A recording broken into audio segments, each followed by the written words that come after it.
Ini cara tahu kebutuhan prospek tanpa mereka sadar. Bayangin, kamu lagi ngobrol sama prospek. Mereka jawab sepatah, dua patah, terus diem. Kamu langsung panik. Duh, orang ini bosen, nggak paham, atau emang nggak minat ya?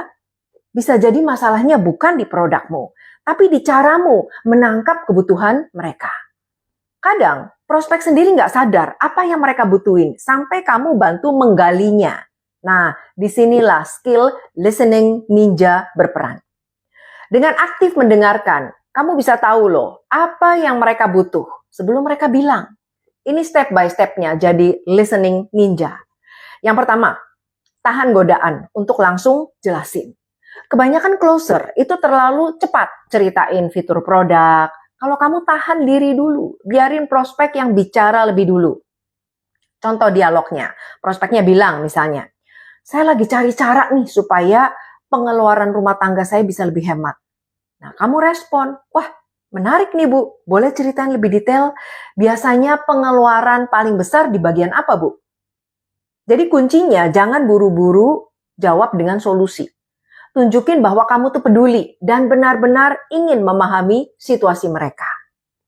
Yang kedua, gali lebih dalam. Jangan cuma dengerin di permukaan, gunakan pertanyaan yang bikin prospek itu lebih terbuka untuk kasih informasi. Contohnya, prospeknya misalnya bilang, ya pengeluaran listrik sih yang paling terasa banget tiap bulannya. Nah kamu respon, oh gitu ya. Kalau boleh tahu Bu, sudah pernah coba cara-cara hemat listrik sebelumnya? Apa aja yang Ibu pernah coba? Yang ketiga, simpulkan dan validasi kebutuhan mereka. Setelah dengar cerita mereka, simpulkan lagi untuk pastiin kamu tuh benar-benar paham. Misalnya, oke Bu, kalau saya tangkap, Bu Dewi tuh ingin cari solusi untuk mengurangi biaya listrik. Dan dari pengalaman sebelumnya, belum ketemu cara yang efektif. Betul ya Bu? Nah, prospeknya bilang, iya benar banget sih, itu yang saya cari. Keempat, kasih solusi yang tepat setelah semua informasi terkumpul. Baru kamu kaitkan kebutuhan mereka dengan solusi yang kamu tawarin. Contohnya kamu bisa bilang, oke Bu Dewi, kalau gitu saya punya produk yang mungkin pas untuk kebutuhan Ibu. Dengan alat ini, Ibu bisa kontrol konsumsi listrik harian. Dan biasanya pelanggan kami bisa hemat 20-30% tiap bulannya. Nah, menurut Ibu, apakah ini bisa jadi solusi yang Ibu cari?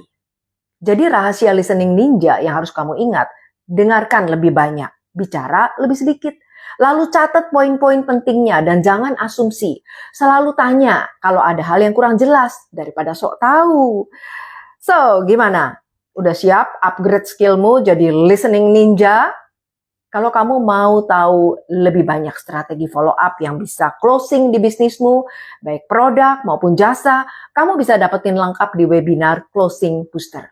Caranya, komen sekarang Closing Booster dan masuk ke link di sekitar sini ya.